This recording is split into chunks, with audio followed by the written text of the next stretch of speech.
같이 내 아버지와 어머니를 공경하라. 내 아버지와 어머니를 공경하라. 내 아버지와 어머니를 공경하라. 내 아버지와 어머니를 공경하라. 이런 제목으로 은혜를 나누기 원합니다. 신명기 21장에 있는 말씀 우리 18절부터 교독해서 봅니다. 구역성경 295페이지에 있습니다. 사람에게 완악하고 패역한 아들이 있어 그의 아버지의 말이나 그 어머니의 말을 순종하지 아니하고 부모가 징계하여도 순종하지 아니하거든. 그의 부모가 그를 끌고 성문에 이르러 그 성읍 장로들에게 나아가서 그 성읍 장로들에게 말하기를 우리의 이 자식은 완악하고 패역하여 우리 말을 듣지 아니하고 방탕하며 술에 잠긴 자라 하면 그 성읍의 모든 사람들이 그를 돌로 쳐 죽일지니 이같이 내가 너희 중에서 악을 제하라. 그리하면 온 이스라엘이 듣고 두려워하리라. 사람이 만일 죽을 죄를 범함으로 내가 그를 죽여 나무 위에 달거든. 그 시체를 나무 위에 밤새도록 두지 말고 그날에 장사하여 내 하나님 여호와께서 내게 기업으로 주시는 땅을 더럽히지 말라. 나무에 달린 자는 하나님께 저주를 받았음이니라. 아멘. 어떤 사람에게 아들이 있는데 아들이 완악하고 고집이 세고 성격이 아주 못됐고 패역하고 아버지를 때리기도 하고 뭐 이렇게 아버지에게 말도 막 하고 패역한 거 못된 자식이죠. 그런 아들이 있는데 아버지 말도 안 듣고 엄마 말도 안 듣고 부모가 징계를 해도 너 벌 세운다 징계를 한다고 그래도 무슨 너무 징계 이래가지고 그렇게 뭐 그런 것도 막 말도 안 듣고 너무너무 속을 새기면 부모가 그 아들을 끌고 성문에 가서, 성문은 옛날엔 재판하는 장소가 성문이에요. 그러니까 성문에 데려가서 성읍 장로들에게, 장로들이 옛날에 어른들이 재판을 하는 거예요. 그래서 성읍 장로들에게 말하기를 이 우리 자식인데 너무 완악하고 패역하고 우리 말을 도대체 안 듣고 아주 얼마나 방탕한지 늘 술에 잠겨 있고 술 취하면 뭐 완전 인사불성이고 뭐 제정신으로 안 살고 이건 뭐 사람 될 것 같지도 않고 도저히 이거는 아니다 이렇게 얘기를 하면 21절에 보니까 그렇게 하면 그 성읍의 모든 사람들이 그를 돌로 쳐 죽여라. 그 사람은 부모에게만 속삭이는 게 아니라 그런 사람은 사회에도 별로 도움이 안 되고 이웃에게도 어려움을 주고 그렇게 안 좋은 사람이니까 모든 사람이 돌로 그를 쳐 죽여라. 그리고 그렇게 함으로 말미암아 너희들이 직접 너희 중에서 악을 제거해라. 그건 악한 자다. 오죽하면 부모가 그렇게 하겠느냐. 그래서 그리하면 온 이스라엘이 듣고 두려워하리라.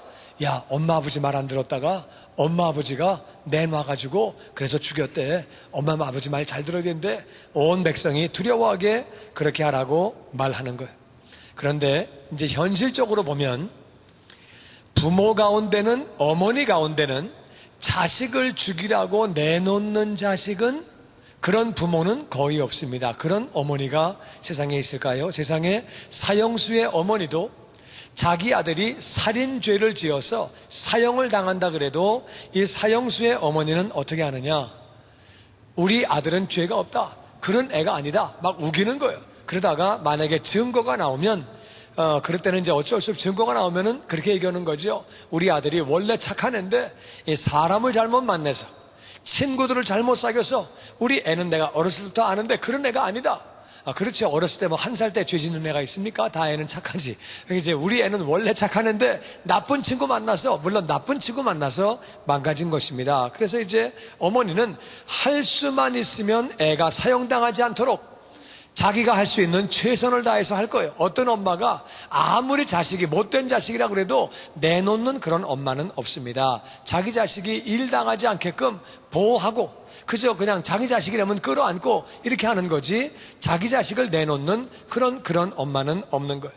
그런데 하여튼 이제 그 성경에 보면 부모님들이 자식을 사랑하는 모습이 많이 나와 있습니다. 부모님들이 자식을 사랑하는데 어떻게 사랑하느냐? 정말 많은 모습 가운데 가장 뛰어난 것이 바로 다윗의 그 아들 사랑이에요. 압살롬이라고 하는 아들이 있었어요. 근데 이 압살롬이 자기 형을, 자기 이복형을 암논을 죽였습니다. 자기 여동생을 건드렸다고 그래가지고 자기 형을 죽인 거예요. 이 아버지 다윗이 볼 때는 작은 아들이 큰 아들을 죽인 거예요. 얼마나 기가 막힙니까? 그러고 나서는 이 압살롬이 도망을 갔어요. 도망을 갔는데 아버지가 그를 불쌍히 여겨서 용서를 했습니다. 오라 그래라, 용서한다 그래라. 그래서 이제 압살롬이 오게 된 거예요. 정말 자기 형을 죽이고 용서받은 게 너무 감사한데 그 압살롬이 반란을 일으켰어.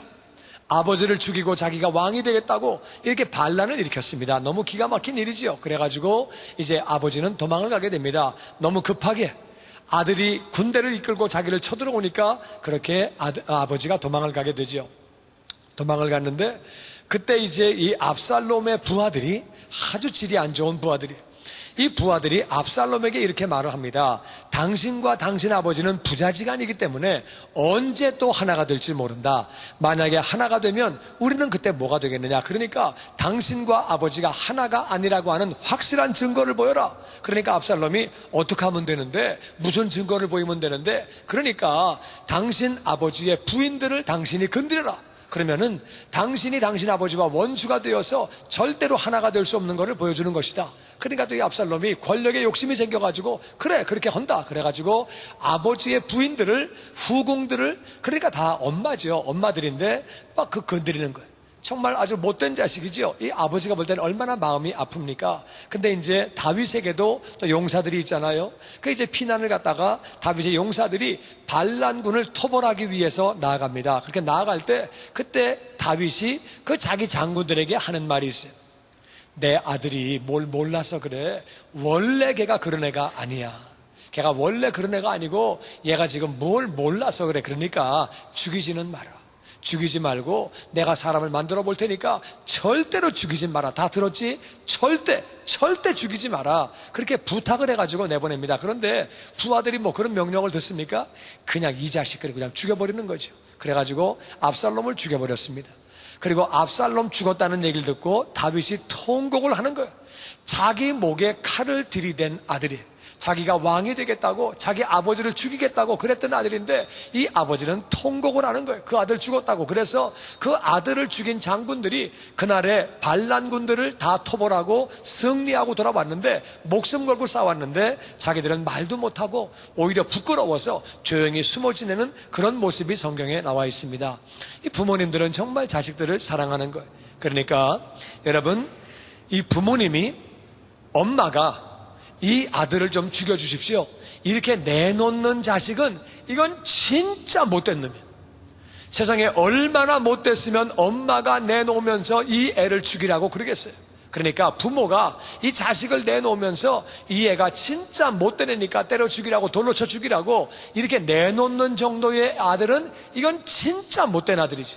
그러니까 진짜 이건 진짜 너무 못된 아들인데, 근데 그렇게 하라고 말씀하시는데, 여러분 생각에는 이스라엘 역사상 부모가 자식을 내놔서 얘를 돌로 쳐 죽이라고 그렇게 내놓은 자식이 몇 명이나 될 것 같아요? 여러분 생각에 이스라엘 역사상 부모가 얘를 죽이라고 그렇게 내놓은 자식이 몇 명 될 것 같아요? 왜 대답이 없습니까?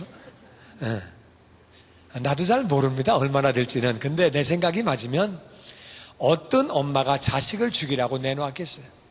내가 알기에는 이스라엘 역사상 뭐 기록이 없으니까 우리 잘 모르지만 그렇게 죽은 자식은 내가 알기에는 없습니다. 적어도 어떤 엄마가 아무리 못됐어도 남이 돌로 치려고 하면 막는 게 엄마지, 어떤 엄마가 이 아들 죽이라고 내놓겠어요?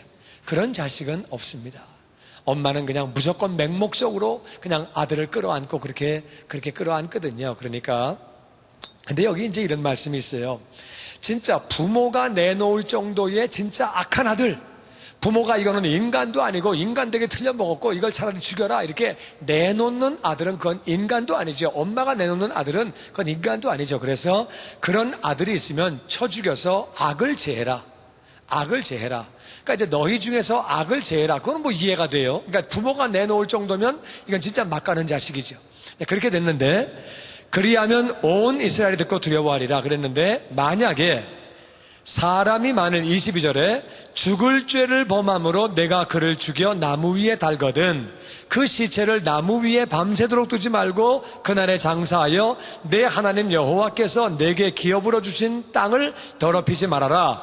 나무에 달린 자는 하나님께 저주를 받았습니다. 그래서 불효자는 어머니 아버지가 죽이라고 내놓으면 공개적으로 돌로 쳐 죽여라. 아주 못된 자식이니까. 그리고 그뿐만 아니라 아주 너무 악랄하고 끔찍한 죄를 지어서 나라에서 죽일 때는 사형을 시키는데, 아주 너무너무 끔찍한 죄인은 공개적으로 사형을 시킵니다. 공개적으로 죽인 다음에 나무에 걸어 놓아라, 이런 제목으로 죽었다고 공개적으로 걸어 놓으면 사람들이 그 모습을 볼 때 어이구, 반란은 일으키지 말아야지, 아이고 연쇄살인범은 나쁜 거구나, 이런 거를 다 알게 되니까 뭐 부모를 죽였다든지 뭐 이런 자식들, 진짜 못된 자식들은, 못된 사람은 이제 사람을 죽여놓고 나서 공개 처형한 다음에 나무에 걸어놓고 백성들이 그렇게 못하게 그렇게 이제 하는 거지요. 그래서 부모가 내놓은 자식 공개적으로 사용하는 경우에, 공개적으로 사용했을 때에 나무에 달려있는 시체 밤새도록 두지 말고 그날 장사를 해서 하나님이 주시는 땅을 더럽히지 말아라. 그래서 그렇게 죽은 사람은 그날 묻어버리라고 하나님 말씀하시는 거예요. 나무에 달린 자는 하나님께 저주를 받은 자다. 나무에 달린 자는 하나님께 저주를 받았다고 그랬는데, 그러면 하나님께 저주를 받은 이 나무에 달린 자가 과연 누구냐? 물론 사형 집행을 통해서 나무에 달려 죽은 자는 다 그것을 의미하는 것이죠. 그런데 구체적으로 나무에 달려 죽은 자는 누구를 의미하는 것이냐? 구약은, 성경은 전부 다 예수님에 대한 얘기예요.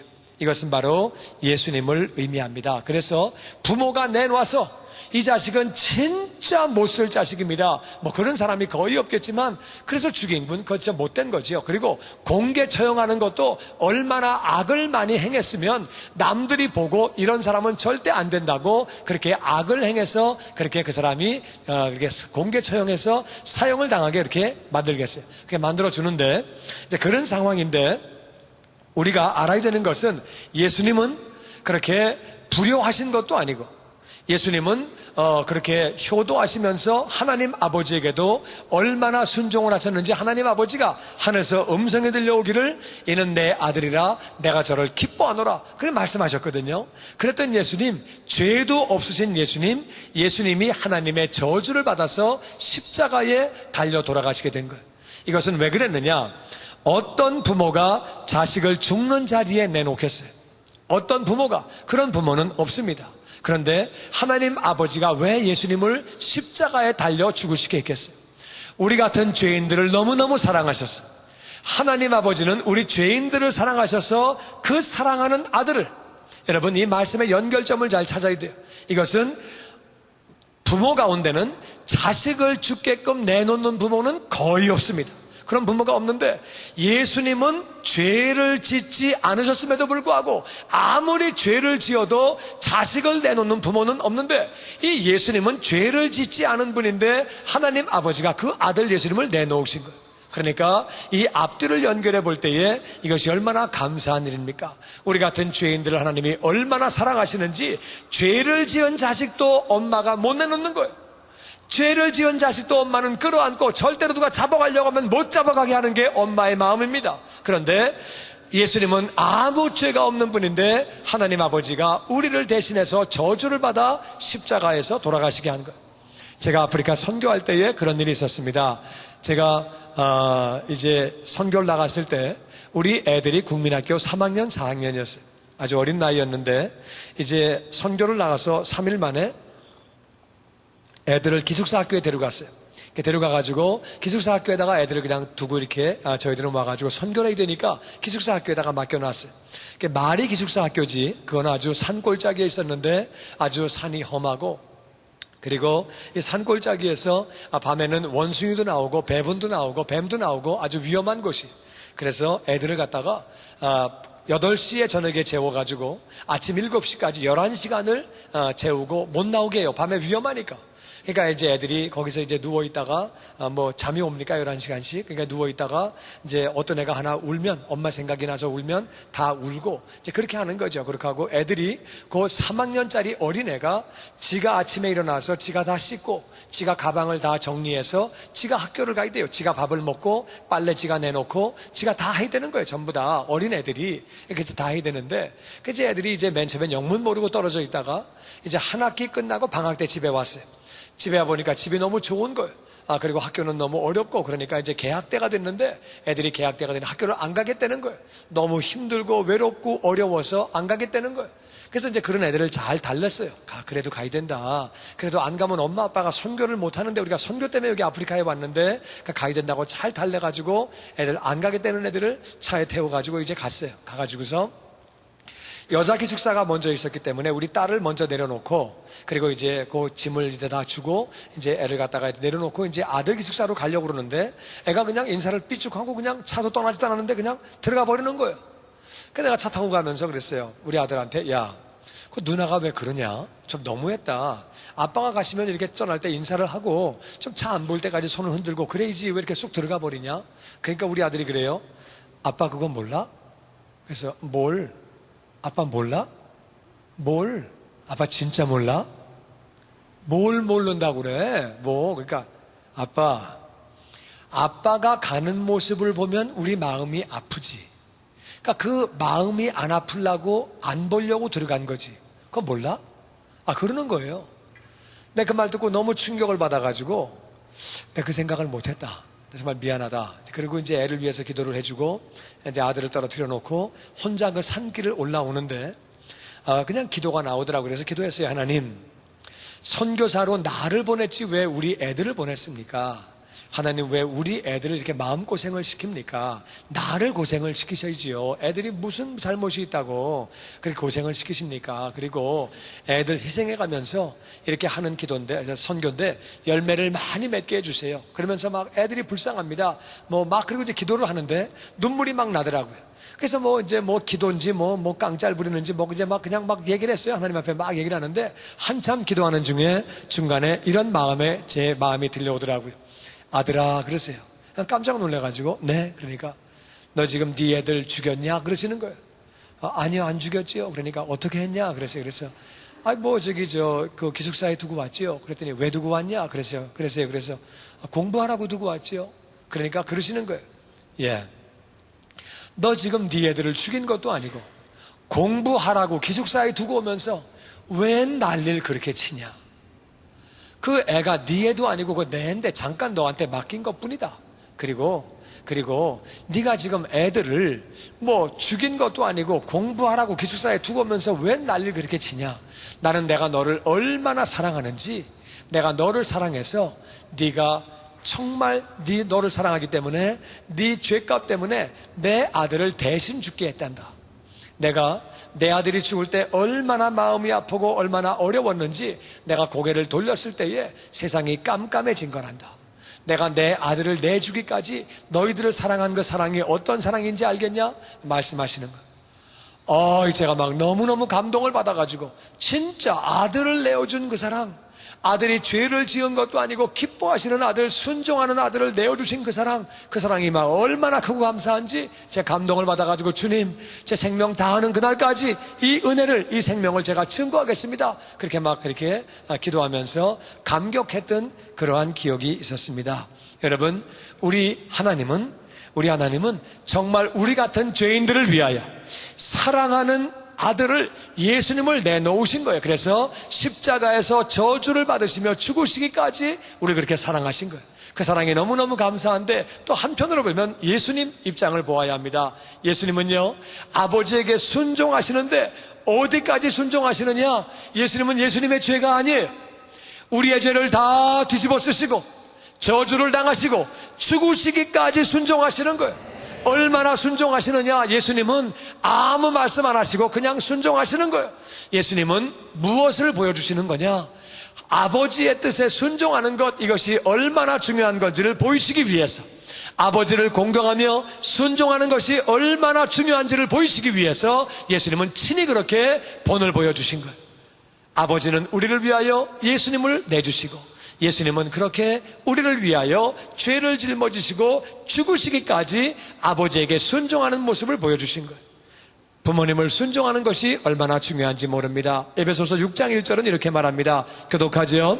자녀들아, 너희 부모를 순종하라. 주 안에서 순종하라. 이것이 옳으니라. 내 아버지와 어머니를 공경하라. 이것이 약속 있는 첫 계명이니 같이 읽지요. 이는 내가 잘되고 땅에서 장수하리라. 아멘. 자녀들아, 너희 부모를 다 같이 주 안에서 순종하라. 주 안에서 순종하라. 이 부모님이라고 하는 것은 육신의 부모를 의미하고 영적인 부모도 의미합니다. 그리고 모든 위임 권위를 의미합니다. 주 안에서 순종하려는 거예요. 주 안에 순종한다는 말은 무슨 말이냐면은 주님의 뜻에서 순종해라 그 말이야. 주님의 뜻일 때, 주님의 뜻이 아닐 때는 순종을 못하는 거죠. 예를 들어서 예수 믿지 마라, 교회 나가지 말아라, 이런 거는 순종할 수가 없지요. 그건 하나님의 뜻이기 때문에 그거는 순종할 수가 없지만, 그런 경우에도 공경을 하면서 창조적인 제안을 해야 됩니다. 다니엘이 바벨론 포로로 끌려갔는데 왕궁에서 좋은 음식을 먹이는 거예요. 이걸 다 먹으려는 거예요. 거기 보니까 부정한 음식이 있고 제사에 바쳐진 음식이 있고 아무리 좋은 음식도 그걸 먹을 수가 없는 거예요. 그러니까 다니엘이 이렇게 말합니다. 우리는 우리가 먹는 음식이 있습니다. 우리가 이걸 먹는데요, 우리가 일정 기간 동안 이걸 먹었다가 건강이 안 좋거나 얼굴색이 안 좋아지면 우리가 시키는 대로 하겠습니다. 그러나 일정 기간 동안 이걸 먹고 얼굴이 좋아지거나 더 건강해지면 우리 음식을 먹게 해주세요. 그러니까 그렇게 하라고 말이야. 그래가지고 이들이 자기의 음식을 먹었는데 얼굴이 더 반짝반짝하고 몸이 더 건강해지니까 그들이 자기대로 그렇게 해도 할 말이 없는 거예요. 그러니까 주님 뜻 안에 순종하라고 말씀하시고, 주 안에 순종한다는 말은 또 다른 말로 뭐냐, 우리가 주님 안에 있으면 부모님을 순종할 수 있는 줄로 믿습니다. 주님 안에 있다는 말이 무슨 말이냐, 주님 안에 있다는 말은, 그것은 우리가 주님 안에 있다는 말은 성령 충만할 때, 주님의 영으로 충만할 때 우리는 부모님을 순종할 수 있는 줄로 믿습니다. 또 말씀이 바로 예수님이에요. 그렇기 때문에 말씀 충만한 자는 부모님을 순종할 수 있는 줄로 믿습니다. 교회가 바로 예수님의 몸이에요. 그래서 교회에 충성된 사람은 부모님을 순종할 수 있는 줄로 믿습니다. 그래서 주님 안에서 우리가 순종이 되는 거예요. 왜냐하면 위임 권위의 순종이 주님께 순종이기 때문에 성령 충만한 사람, 말씀 충만한 사람, 교회 충만한 사람은 부모님에게 순종이 되어지는 거예요. 그러면서 이것이 옳다고 하는 말은 따지지 말아라, 다른 말 하지 말아라. 부모는 구식인데요, 구세대인데요, 그대로 하면 지금 안 되고 지금 때가 어느 때인데요, 그런 말 하지 말아라. 이것이 옳다고 말을 못하게, period, 끝, 얘기 못하게 이것이 옳다고 말씀하시는 것. 우리 생각에 아무리 이건 아니지 그렇게 말해도 부모님을 순종하라고 성경은 말하고 있습니다. 주님의 명령이 우리가 그렇게 순종을 해야 돼요.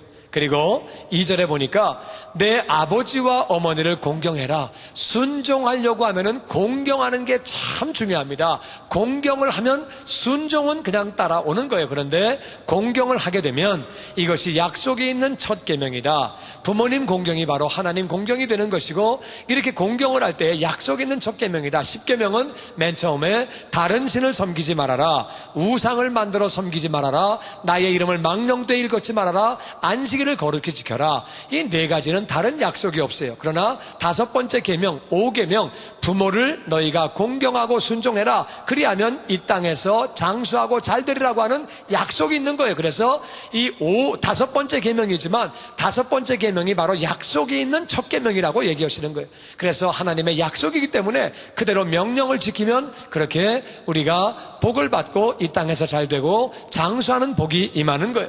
이 땅에서 잘 되고 장수하기 원하시면 아멘. 그런 분들은 부모님을 순종하며 공경하는 자녀가 되시기를 주의 이름으로 축원합니다. 여러분, 부모님이 우리를 낳아주시고 우리를 위해서 얼마나 희생하시고 헌신적으로 우리에게 사랑을 베풀어 주십니까? 이것이 얼마나 감사한 일입니까? 정말 우리가 부모님 앞에 정말 감사한 일이죠. 그래서 우리가 부모님을 순종하는 것이, 그것이 바로 하나님을 순종하는 길이기 때문에 우리는 부모님을 감사하면서 그렇게 우리가 그 희생을 감사해야 됩니다. 여러분, 우리 속담에도 부모님에 대한 이야기들이 많이 있습니다. 가지 많은 나무가 바람 잘 날 없다. 부모님은 늘 자식들을 그렇게 염려하고 근심하고 생각을 하기 때문에 부모님들 마음에는 늘 자식들 생각이 있습니다. 자식들은 바쁘게 되면 부모님을 잊어버릴 때도 있지만 부모님은 늘 자식을 그렇게 생각하는 거예요. 그리고 우리 속담에 그런 말이 있습니다. 한 어미가 10자식은 키워도 10자식이 한 어미 모시지 못한다는 말이 있습니다. 정말 10자식을 한 엄마는 키우지만 10명의 그 자식이 한 어머니를 제대로 모시지 못하는 것이 현실입니다. 10손가락 깨밀어서 안 아픈 손가락이 없다. 이거는 우리 어머니가 자주 하시는 말씀이에요. 우리 어머니는 자식이 6명이 있었는데 늘 그런 말씀 하셨어요. 10손가락 깨물어서 안 아픈 손가락 없다. 그런 말씀 많이 하셨어요. 자식이 어버이에게 효도하려고 해도 부모님이 안 계셔서 못한다는 것이 현실입니다. 철들어서 부모님을 섬기고 싶은데 그때는 안 계시는 거예요. 우리 어머니가 그런 말씀 많이 하셨어요. 너도 나중에 자식 낳아서 키워봐. 나중에 키워봐. 이런 말씀 많이 하셨거든요. 정말 낳아서 키워보니까 뭘 좀 알 것 같아요. 그러니까 섬기려고 하니까 진짜 아버지가 안 계시는 거예요. 어머니는 다 이제 연로하셔가지고 늙으셔가지고 그렇게 병원에 누워 계시는 거예요. 정말 보면은 부모님의 희생과 그 사랑이 얼마나 감사한지 모릅니다. 영적으로 마찬가지. 우리가 목자가 되어보면 나의 목자가 나를 위해서 얼마나 많이 애를 썼는지 목자가 되어보면 우리가 그것을 알게 되는 거예요. 부모님의 사랑을 우리가 그렇게 느끼게 됩니다. 제가 지난주에는 서재를 정돈하다가 서재에서 이렇게 책을 발견했는데 아버지가 옛날에 저에게 선물 주셨던 책이에요. 그런데 그 책을 이렇게 보면서 참 많이 감동이 오더라고요. 이제 제가 아버지에게 복음을 전하고 예수를 영접할 수 있도록 그렇게 이제 제가 통로로 쓰임을 받았는데, 그런데 아버지가 저에게 신앙서적을 이렇게 주시면서 공부하라고 이제 보내주신 거예요. 그런데 날짜와 아버지가 아들에게 주신다고 이렇게 그 모습 보면서 참 부모님이 자식을 생각하는 마음 얼마나 감사한지 모르겠고, 또 어머니가 얼마나 참 저를 사랑하셨는지 뭐 많은 자식들이 똑같이 느끼겠지만 저희 어머니는 굉장히 정말 자식을 사랑하셨습니다.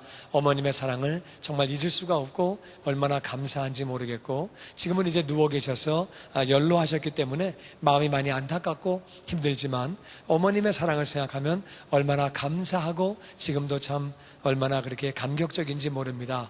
어제 우리 장모님이 연세가 많으세요. 제가 결혼한 지 지금 33년 됐는데 장모님이 어제 무슨 반찬하고 그런 걸 또 만들어 가지고 오셨어요.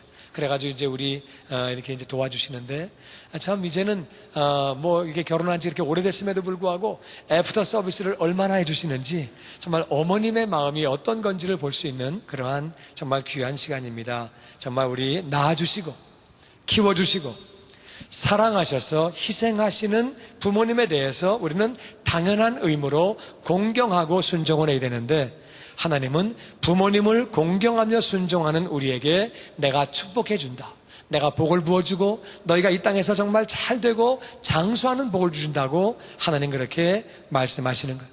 부모님은요, 누구나 자식이 다 잘되기를 바라고 정말 자식을 사랑합니다. 끝까지 베풀어주고 자식이 잘되기를 위해서 축복하고 그렇게 하는데, 모든 부모가 다 자식을 축복하지만 자식이 다 잘되는 거 아니에요. 왜냐하면 하나님 말씀에 네가 잘되고 장수하기 위해서는 부모를 공경하고 순종할 때 잘된다고 하는 말씀이 있기 때문에 아무리 부모가 축복을 한다고 해도 우리 자식들이 공경하고 순종하지 않으면 이 복을 받지 못하는 거예요.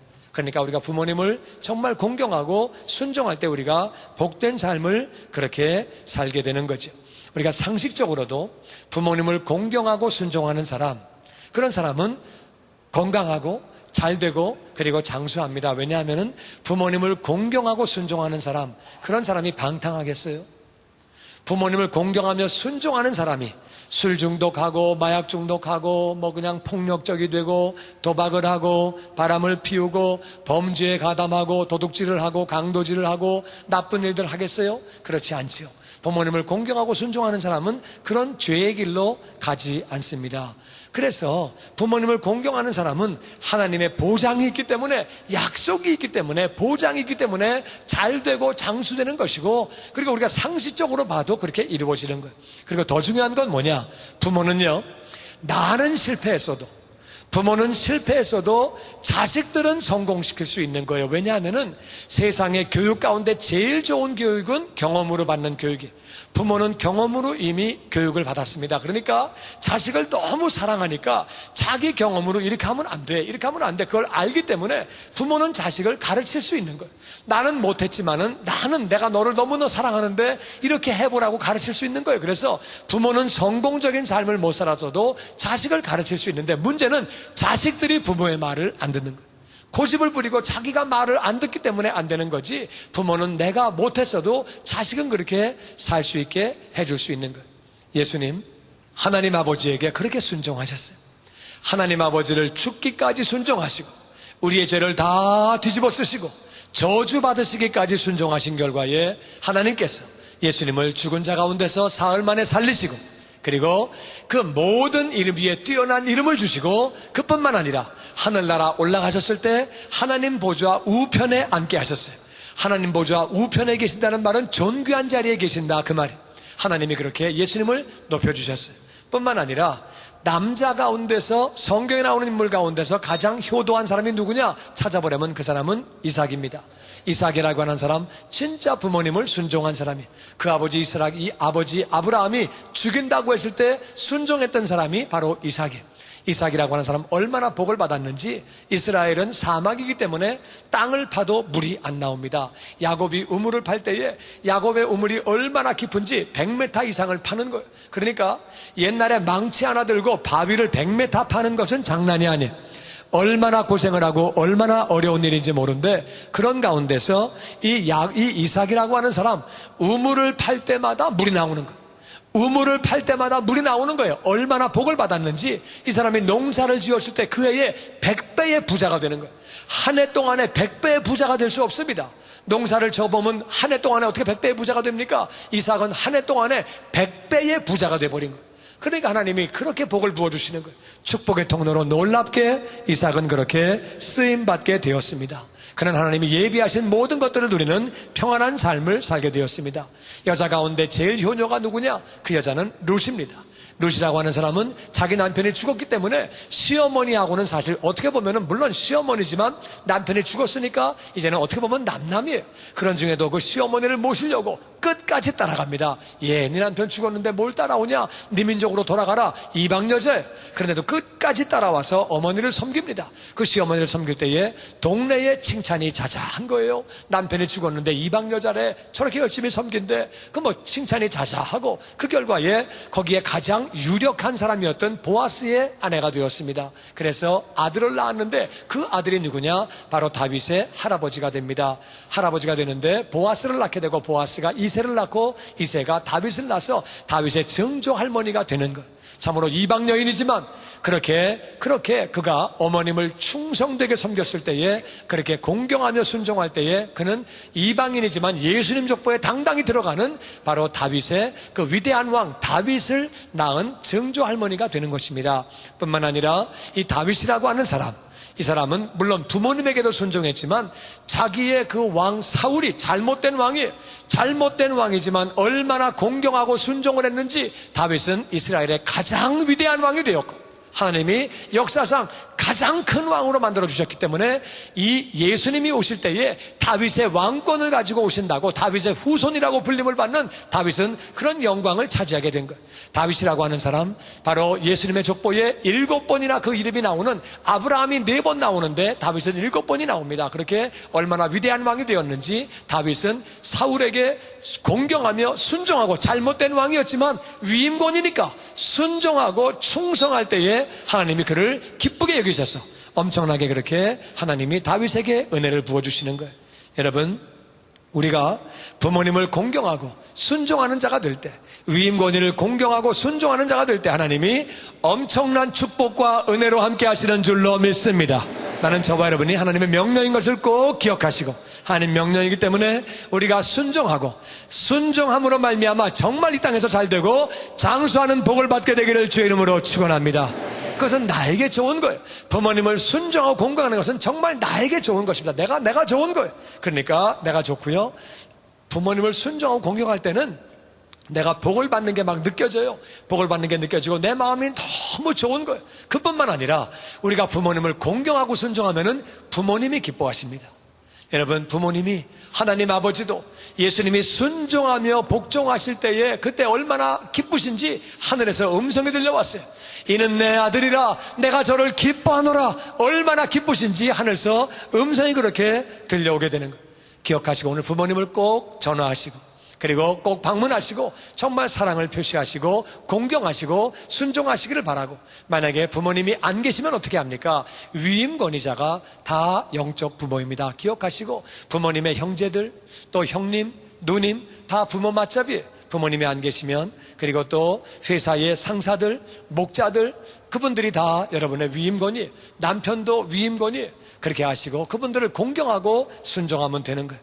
우리가 부모님을 공경함으로 말미암아 부모님 공경 순종이 바로 하나님 공경, 하나님 순종. 왜? 부모님은 하나님이 세우신 분이기 때문에 하나님을 공경하고 순종함으로 말미암아 정말 하나님의 은총이 넘치는 복된 삶을 사는 우리 모두가 다 되시기를 주의 이름으로 축원합니다. 지금까지 주님의 영광교회 미디어 성교국에서 보내드린 주일 설교 방송을 시청해주신 여러분 감사합니다. 주님의 영광교회 예배 장소와 시간을 알려드리겠습니다. 주일 예배와 금요 예배는 글로리 비전 센터에서, 수요 예배는 호프센터에서 예배를 드리고 있으며 장소는 1801 사우스 그랜드 애비뉴, 워싱턴과 그랜드가 만나는 코너에 위치하고 있습니다. 주일 예배는 1부에서 5부까지 있으며 1부 예배는 오전 8시, 2부 예배는 오전 10시 20분, 3부 예배는 오후 12시 40분, 4부 예배는 오후 2시 30분에 20대와 30대 청년 예배로 각각 예배를 드리고 5부 예배는 오후 3시 30분에 라티노 예배로 드리고 있습니다. 수요 예배와 금요 예배 시간은 오후 7시 30분이며 새벽 예배는 1부와 2부로 나뉘어서 오전 5시 30분, 오전 6시 30분으로 각각 월요일에서 토요일까지 드리고 있습니다. 주님의 영광교회 전화번호는 213-749-4500번입니다. 그리고 저희 웹사이트 주소는 www.gcjc.org입니다. 주일 설교 방송을 다시 보기 원하시는 분들은 www.gcjc.org로 들어오셔서 주일 설교를 클릭하셔서 들어오시면 되겠습니다. 주님과 함께 동행하며 승리하시는 한 주간 되시길 바랍니다.